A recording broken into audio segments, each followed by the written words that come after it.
यहां जो दंड मिलता है वो केवल ब्याज है।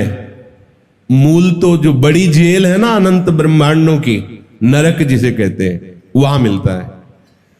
ये तो ब्याज है। और यहां जो इससे दुख सुख मिलते हैं ये वर्तमान के नहीं है, ये पूर्व के किए हुए हैं। अभी मत मान लो देखो इसने ऐसा किया था, ऐसा होगा, संयोग भले बैठ जाए, वो पूर्व का प्रारब्ध, ये जो किया ना जमा हो गया है, अभी हरा भरा होगा तब आपको भोगना पड़ेगा। यहां है कि आपने निषिद्ध कर्म किया, पिटाई हुई, बंद कर दिए गए, 10 साल मुकदमा चला, फिर सजा सुनाई गई। यहां भी तो है ना ऐसा। ऐसे ही वो पिटाई जो हुई थी वो ब्याज की है, वो अभी न्यायाधीश के द्वारा दी हुई नहीं है दंड विधान, वो ब्याज है। मूल तो अब मुकदमा चलेगा, वकालत होगी, फिर तुम्हें दंड विधान दिया जाएगा, 20 साल सजा या फांसी की सजा जो। अच्छा यहां फांसी की सजा हुई तो गए मुक्त, कम से कम शरीर से तो छूट गए। अब जगह असली जेल में, वहां जो पोशाक मिलती है जिसमें दंड भोगना होता है, यातना देह, उसमें मृत्यु नाम की चीज नहीं है, बेहोशी नहीं है। वहां जो दंड मिलता है तो वो शरीर ऐसा दिया जाता है कि उसमें कभी बेहोश नहीं हो सकते और मर नहीं सकते। 2 बातें। अब आपको आपके कर्म के, निषिद्ध जो कर्म किए वैसा आपको दंड देना प्रारंभ किया गया। जैसे पढ़ा है हमने शास्त्र में, जो दूसरे के मांस का भक्षण करते हैं, उनके खून को पीते हैं, बड़ा मजा आ रहा है, आएगा मजा आएगा आगे चल करके, कर्म बन गया है ना, अब आगे आपको मिलेगा। दूसरे की टांग खाते ना, अब आपकी टांग खींची जाएगी। अच्छा यहां तो बेहोश हो गए, अधिक कष्ट में, अधिक मार पड़े तो आप बेहोश हो जाओगे। उस शरीर में बेहोश नहीं होना है 1 सेकंड के लिए भी। अब उसको कोल्हू में पेरा जाता है, जैसे गन्ना पेरा जाता है ना, कोल्हू में।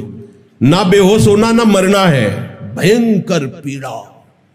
और एक बार नहीं, यहां तो चलो कोल्हू में लगा दिया गया तो जे ही सर जाएगा तो खत्म, कष्ट से आप मुक्त हो गए, शरीर पिस जाएगा और आपको कष्ट, बेहोश हो गए, मूर्छा हुई। अब वहां मूर्छा भी नहीं, मृत्यु भी नहीं, ठीक है।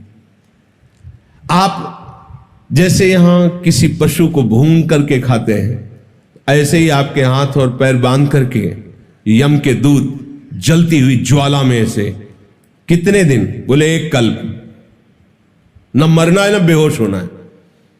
जैसे जीवों के मांस को तल, ऐसे ही तुम्हें पूरे शरीर सहित पकोड़े की तरह बड़े बड़े कड़ाह खोल रहे छोड़ दिया गया। आनंद लीजिए, आनंद के लिए आए थे ना, कर्म किए निषिद्ध तो उनका आनंद लीजिए। बिल्कुल सावधान। हरिवंश महाप्रभु हित सजनी जी का अवतार, वो नरक के विषय में क्यों बोलते, पर उन्होंने सावधान किया है। जय श्री हरिवंश नरक गति दुर्भर, यम द्वारे कटियत नक छिके। बहुत कठिन है नरक से बच पाना। जो यहां कर्म करो आप, ये इसका भी हिसाब है, कहां बजाया, किसके लिए बजाया, एक एक चीज देखा, उसका भी हिसाब। छींकने पर नाक काट दी जाएगी, किधर छींका, क्यों छींका, कैसे छींका, मतलब छोटे से कर्म का पूरा हिसाब मिलेगा। भगवान कह रहे सावधान होकर के शास्त्र सम्मत कर्म करो। कई बार सत्संग में कह चुके हैं, ये भूल मत करना कि पाप करके हम गंगा नहा लेंगे जाके। गंगा नहाओगे उसका अलग फल होगा, पाप की उसका अलग होगा। हम हिंसा करके कुछ पैसा साधुओं को दे देते हैं तो डबल पाप लगेगा। हिंसा का पाप, साधु की बुद्धि भ्रष्ट करने का पाप, स्वयं तो धर्म रहित और उसको भी धर्म रहित करने का तुम्हें पाप लगेगा। पुण्य का तो कहीं सवाल ही नहीं। पाप से किसी का पुण्य बनता है क्या? ये भूल छोड़ दो। जहां ऐसा उपदेश होता हो कि ब्लैक को व्हाइट कर दिया जाता है तो अलग कोई संस्थान होंगे। हमारे धर्मशास्त्र कभी ऐसा नहीं कहते कि पाप का फल पुण्य होता। कभी कीचड़ से हाथ धोने से हाथ पवित्र हो जाते हैं क्या? कोई पापाचरण करके, निषिद्ध कर्म करके कहीं ऐसा हो सकता है क्या? बोले अपराध बन गया, पाप बन गया, बोले चलो वृंदावन साधुओं का भंडारा कर देना, होश में रहना। वहां तो वो पाप बना, यहां आके साधुओं की बुद्धि भ्रष्ट करने का पाप बना। इसको कहां निपटाओगे? ये जो संत महात्माओं के लिए तुम पाप करके जो अपनी पाप की निवृत्ति के लिए, पाप बोझा धोने के लिए संतों को तुम देने आए, उसका पाप कौन भोगेगा? ऐसे नहीं है कि दान वही माना जाता है जो धर्म के द्वारा कमाया गया और फिर उसे किसी संत सेवा में लगाया जाए, वो दान माना। इसे दान नहीं कहते, इसे अपराध कहते, इसे पाप प्रवृत्ति कहते। लोगों को भ्रम में डाला जाता है, तुम कुछ भी करो, हाँ संत सेवा कर दो, ये कर दो, तुम निष्पाप हो, भूल में मत रहना। ऐसे है, इधर जो शुभ करोगे वो उसका हिसाब, अशुभ करोगे उसका हिसाब। और कोई ये भूल ना सोचे कि हम मनमानी आचरण करके, धर्म विरुद्ध आचरण करके ठाकुर जी को भोग लगा देंगे, ठाकुर जी माफ कर देंगे। ठाकुर जी भोग के लिए नहीं बैठे हुए हैं, वो कह रहे मेरी आज्ञा का पालन करो। तस्मात् शास्त्रम प्रमाणम ते कार्या कार्यो व्यवस्थित। भगवान आदेश कर, उनकी आज्ञा को उल्लंघन करो, उनको हलवा पूड़ी से तुम राजी करना चाहो, कदापि नहीं। भगवान कह रहे नियतम कुरु कर्म। कितना घृणित पाप करवा देता है मन, कैसे कैसे दुष्कर्म करवा रहा है। देख लो, आप हृदय में देखो, प्रभु के जब शरण में नहीं होते हो, प्रभु का सुमिरन नहीं करते होते हो, तो कैसे कैसे पाप करवाता रहता है। अपने ही द्वारा सुरक्षित जनों को वो शोषण करता है, ऐसे घृणित पाप करता है जिनका कहीं भी क्षमा शब्द नहीं उसके लिए, ऐसे पाप कर देता, उनकी क्या व्याख्या करें। इसलिए निषिद्ध कर्म भूल के मत करना, नहीं केवल केवल भोगना होगा, तड़पना होगा, कोई उपाय बचने का नहीं होता है। हे अर्जुन, तुम्हें शास्त्र विधि से ही कर्म करना चाहिए, अत्यंत आवश्यक है। सबको स्वाध्याय करना, चाहे कोई भी हो। जब तक संतवाणी का श्रवण, शास्त्रों का स्वाध्याय नहीं करता, तो उसमें वो ज्ञान जागृत नहीं होता कि मुझे क्या करना चाहिए, क्या नहीं करना चाहिए। पशुओं जैसा जीवन लोगों का होता जा रहा है। ये देख रहे हैं कि कितना प्रचंड समय आगे आता चला जा रहा है। आप देख लो, आप धर्म को छोड़ रहे हो तो धर्म तुम्हारी सुविधाओं को रौंद रहा है। आज वृंदावन में आप परिक्रमा लगाएं, प्यासे हो तो जेब में पैसा हो तो प्यास बुझा सकते हैं, नहीं पानी नहीं है, ना कोई कुआं है, ना कोई ऐसी हैंडपैप आदि की सुविधाएं रह गई कि आप पानी पी सकें। देखो प्रकृति कैसा दंड दे रही है। आप धर्म के साथ खिलवाड़ कर रहे हैं। अरे क्या है शास्त्र, तो आप देखो, आप प्रकृति के साथ खिलवाड़ कर रहे तो प्रकृति आपके साथ कैसा दंड विधान कर रही। आप लताओं को, वृक्षों को नाश कर रहे हैं, तो आप रोगों से घिरते चले जा रहे हैं, क्योंकि यही लताएं, वृक्ष सुंदर ऑक्सीजन प्रकट करके कार्बन डाइऑक्साइड को सोख करके आपको वो वायु देते हैं जिससे आप स्वस्थ रह सके। वृक्षों को काट दिया, देखो कैसी दूषित वायु होती जा रही है। यह दूषित आहार और दूषित वायु का प्रभाव है कि पहले जहां कहीं कुछ ऐसे सुनने को मिलता था कि किसी को भयानक रोग हुआ है, आज कैंसर आदि रोग ऐसे हो रहे हैं जैसे किसी को बुखार आता है। क्यों? आप धर्म से नहीं चल रहे, तो प्रकृति आपको दंड देना प्रारंभ कर रही। आप किसी को नहीं मान रहे। गौ सेवा, देव सेवा, गुरु सेवा, संत सेवा, जन समाज सेवा, तो वर्षा वाटर लेवल खत्म होता चला जा रहा है। आप देखो प्रगट में देखो, 15 हाथ की रस्सी से बहुत शीतल कुएं से जल निकाला जाता था और 500 लोगों का मोहल्ला एक कुएं से पूरा का पूरा परिवार का पोषण सब उसी जल से होता। आज 110 फीट, 180 फीट बढ़ता चला जा रहा है वाटर लेवल। क्यों? कौन हवन कर रहा है? कौन यज्ञ कर रहा है? कौन त्रिकाल संध्या कर रहा है? कौन धर्म से चलना चाहता है? केवल सुख भोगना चाहते हो? प्रकृति दंड देगी, दे रही। हर वो वस्तु जो हमारे प्रयोग में आने वाली है, तुम्हारी बुद्धि को दूषित करके उसको दूषित किया जा रहा है। तुम्हारे ही परिवार के जन उसी दूषित एक दूसरे के दूध वाला सोचता है कि मैं दूध में मिलावट करके धन कमाऊंगा, परिवार सुखी रहेगा। वो दूसरे परिवारों को मिलावट, वो दूसरी वस्तु में मिलावट करके तुम्हारे परिवार को भेज रहा है। जब शरीर स्वस्थ नहीं, बुद्धि स्वस्थ नहीं, तो परमार्थ क्या है तुम स्वार्थ भी नहीं समझ पाओगे। पशुओं जैसी रहनी। भगवान भुवन भास्कर के उदय होने के पहले जो शैया का त्याग करके, स्नान आदि करके, अर्घदान आदि के द्वारा शैया का त्याग ही नहीं हो रहा। 8 बजे 9 बजे लोग उठ रहे हैं, सुख भोगना चाहते हैं।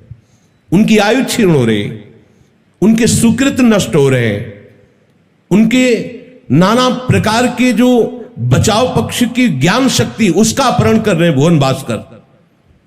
खिलवाड़ समझ रहे तुम? ये यहां मनुष्य जन्म लेकर मनमानी आचरण, सावधान। भगवान कह रहे नियतम कुरु कर्म त्वम कर्म ज्यायो है कर्मणा शरीर यात्रा पिच्यते न प्रसिद्धेद कर्मणा। तुम्हारी शरीर यात्रा भी सिद्ध नहीं हो पाएगी अगर आप शास्त्र के अनुसार कर्म नहीं करोगे, मनमानी आचरण करोगे। कैसा जीवन! आप जिसे बहुत अच्छा जीवन समझ रहे हैं कि हम बहुत सुखी हैं, अगर उसको शास्त्र दृष्टि से देखा जाए तो केवल पशुवत जीवन है, पशुवत जीवन। तिनते खर सूकर श्वान भले जड़ता बस जे न कहे कछुए जरि जाओ सु जान की नाथ बिना जो जिए जग में तुम्हारो बिन होए। कैसा जीवन! 11 बजे दिनचर्या प्रारंभ होती शौच स्नान की। आश्चर्य होता है, इतना मंगलमय जीवन, और ब्रह्म मुहूर्त से लेकर 11 बजे तक तुम्हारा शयन चल रहा है। क्या जीवन को नाश किया जा रहा है। प्रातःकालीन वेला पर कोई उठकर संध्या वंदन, भजन साधन, स्वयं भगवान प्रात काल उठ के रघुनाथा मातु पिता गुरु नावहि माथा सबको प्रणाम करके अपनी दिनचर्या स्वयं प्रभु करते थे। संध्या वंदन आदि, जैसे शास्त्रों में वैदिक सिद्धांत में संध्या वंदन आदि, तो अपने मंगला वन विहार आदि, वो तो शास्त्र सम्मत और ये वेदातीत प्रेम रस। वहां दैवी शक्तियों की संधि और यहां प्रिया प्रीतम की संधि, और उनकी संधि शक्ति सहचरियां, ये तो अद्भुत। अगर आप शास्त्र सम्मत कर्म नहीं करते, कैसा जीवन होता है। मतलब एक भय लगता है, सामर्थ्य नहीं। 18-20 वर्ष की अवस्था है, ब्लड प्रेशर हाई लो। 25-30 वर्ष की अवस्था 400 शुगर, 500 शुगर। क्या जीवन रह गया है। ये क्यों हो रहा है? न देव आराधन है, न धर्म का पालन है, न शास्त्र स्वाध्याय है। जब शास्त्रीय स्वाध्याय नहीं, संत संग नहीं, तो आपको पता ही नहीं कि मुझे क्या करना चाहिए, क्या नहीं करना चाहिए। शास्त्रों में विहित तथा नियत 2 प्रकार के कर्मों की आज्ञा की गई है। विहित कर्म का तात्पर्य है सामान्य रूप से शास्त्रों में बताया हुआ आज्ञा रूप कर्म, जैसे व्रत करना, उपवास करना, संध्या बंदन। ये विहित कर्मों को संपूर्ण रूप से करना एक व्यक्ति के लिए कठिन है, परंतु निषिद्ध कर्मों का त्याग करना सबको अत्यंत आवश्यक है। निषिद्ध कर्म हम कैसे जानेंगे जब शास्त्रीय स्वाध्याय नहीं हो रहा। सुबह सुबह लोग मोबाइल का प्रयोग, जैसे टहल रहे, बात कर रहे, सुबह सुबह वो कैसा कैसा जाल फेंक रही माया, एक सेकंड भी अंतर्मुख नहीं होने दे रही। समय बर्बाद होता चला जा रहा है। बड़ा पश्चाताप होता है, कैसे जीवन नष्ट किया जा रहा है। अंदर जलन होती है, इतना सुंदर अवसर मिला है मुक्त होने का, कैसे। कोई भी भोजनालय ऐसा नहीं, जहां हम पवित्रता और स्वच्छता से युक्त आहार कर सके। आपको बाहर से पवित्र दिखाई दे रहा, अंदर जहां बनाया जा रहा है वहां क्यों? क्योंकि जब विचार पवित्र नहीं है तो आपका आचरण पवित्र कैसे हो सकता है? पशुता, विचार ही पवित्र नहीं है। विचार कैसे पवित्र होंगे? जब तक प्रभु का भजन नहीं है, प्रभु का आश्रय नहीं है, कैसे हो जाएगा? ज्यादा समय नहीं, भजन करके इसी जन्म में श्री जी की प्राप्ति कर लो। जैसे बचपन में कहा जाता था कि देख लेना आगे पानी बिकेगा, तो लगता था क्या बात करते, पानी कोई बिकने वाली चीज होती है। आज वो दिखाई दे रहा है, ऐसे आगे देख लेना, जीना मुश्किल हो जाएगा। जैसे आज पानी बिक रहा है, ऐसे तुम ऑक्सीजन से जियोगे, तुम्हें शुद्ध वायु नहीं मिलेगी, शुद्ध भोजन नहीं मिलेगा, जियोगे कैसे? ये प्रकृति तुम्हें दंड देगी, जलाएगी, सब रसमयी चीजों को प्रकृति सोख लेगी। ऐसे वृक्ष नष्ट हो जाएंगे जिनमें रसमय, बलमय और जीवनी शक्ति छुपी हुई, सब गुप्त होते चले। आम के बगीचे बड़े बड़े सब सूख रहे हैं। क्या हो रहा है? आप समझते हैं कि हम मनमानी आचरण कर लेंगे और मौज से रह लेंगे? नहीं, ये प्रकृति आपको दंड दे देगी, प्रकृति आपको चैन से नहीं जीने देगी। अब किसी की समझ में क्या आएगा कि हमें शास्त्र के अनुसार चलना है? क्योंकि ऐसे ऐसे सीरियल दिखाए जाते हैं, क्योंकि जो नाटक दिखाया जाता है, नए बच्चे जो देखते हैं उसको ही सत्य मानते हैं। जो नाटक दिखा रहे हैं वो रोल कर रहे हैं, और जिनका वो रोल कर रहे हैं उनको पता ही नहीं है, उनको पता ही नहीं इस विषय का कि जो हम कर रहे हैं महात्माओं को जानना कोई साधारण बात है क्या? जब तक आप स्वयं महात्मा नहीं, तब तक आप महात्मा की स्थिति को नहीं जान सकते। बाहरी व्यवहार को देखकर आप अनुमान नहीं लगा सकते कि ये किस स्थिति का महात्मा है, जब तक आप आंतरिक स्थिति को नहीं पहुंचेंगे। शास्त्रों में जो महापुरुषों ने लिखा है, जब तक आपकी पवित्र बुद्धि नहीं होगी तब तक आप उसे झूठा ही मानेंगे और आपसे सत्य कहते हैं। एक एक अक्षर सत्य है जब वो अनुभव में उतरता है, और जहां एक अक्षर की भी त्रुटि हुई है वहीं अनुभव में त्रुटि हो जाएगी। तब लगता है कि शास्त्र एक एक अक्षर सत्य कह रहा है, उसे स्वीकार करके ही चलने से परमानंद की अनुभूति होगी, जीवन सार्थक होगा। जो निषिद्ध कर्मों को करते रहते हैं उनकी बुद्धि मंद हो जाती है, निर्णय करने लायक नहीं रहती, क्या करना चाहिए क्या नहीं करना चाहिए। जो हमारे द्वारा पोषित है, हमारे द्वारा सुरक्षित है, उन्हीं का हम शोषण करने लगते हैं। बुद्धि खराब हो गई। जैसे पशु आचरण करते हैं, उनको पता नहीं होता कि किसके साथ कैसा व्यवहार करना चाहिए। ऐसे जो निषिद्ध कर्म करता है उसकी बुद्धि पशुओं से भी नीचे गिर जाती है। उनकी तो एक समय सीमा बांधी गई है, पर मनुष्य की समय सीमा भी नहीं। वह मर्यादित चेष्टाओं की हद करने लगता है, फिर दुर्गति में कसर नहीं रहती। एक दो बार अस्पताल घूमना चाहिए, जाकर के देखना चाहिए। कीक मची रहती है, किसी की टांग टूट गई, उसको किसी का ऑपरेशन, जो भर्ती हुए तो देखा है। ये क्या है? कर्मों का परिणाम है। इसलिए निषिद्ध कर्म से डरो। वो केवल अभी दंड नहीं देगा, आपकी बुद्धि को दूषित करके और ऐसे कर्म करवा देगा जो दुर्गति ही दुर्गति है। जो निषिद्ध कर्म का त्याग करता है, जैसे झूठ न बोलना, यह त्याग है। झूठ न बोलना, हमें लगता है कि इस पर तो अपने लोग ध्यान ही नहीं देते। झूठ को तो हम पाप ही नहीं समझ रहे। झूठ बराबर पाप नहीं है, साच बराबर तप नहीं, झूठ बराबर पाप। जाके हृदय साच है, ताके हृदय आप। ऐसा पहले स्कूल में दोहे आते थे। साच बराबर तप नहीं, हाँ नहीं असत्य सम पातक पुंजा, गोस्वामी जी लिख रहे हैं। झूठ क्यों बोले? किस बात के लिए बोले? थोड़े से भय से बचने के लिए झूठ बोलकर बड़ा भय निमंत्रण दे रहे हैं, अगर हम सत्य बोल देंगे तो हमसे जो गलती हुई वो डांट लगेगी, उसका निराकरण हो जाएगा। पर थोड़े से भय से बचने के लिए हम झूठ बोल करके बड़े भय को निमंत्रण दे देते हैं।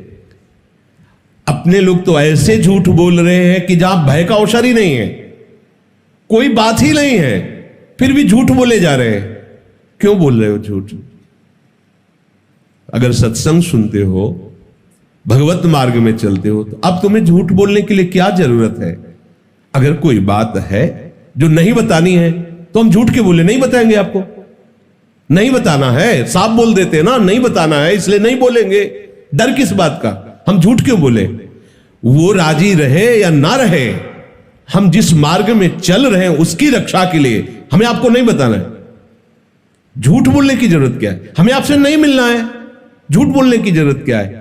हाँ, जो किया तो अब चाहे दंड दीजिए, चाहे जैसा हमसे ऐसी गलती हो गई तो वहीं क्षमापन हो रहा है। अगर आपको दंड दिया जा रहा है फिर आप बचे। एक बात है, गुरुजनों की सभा में यदि दंड दे दिया जाए अपराध का तो उसे फिर कहीं भी दंड नहीं मिलेगा। एक जगह है ऐसी, अगर गुरुजन क्षमा कर दें तो भयंकर से भयंकर अपराध कभी उसे दंड नहीं दे सकते।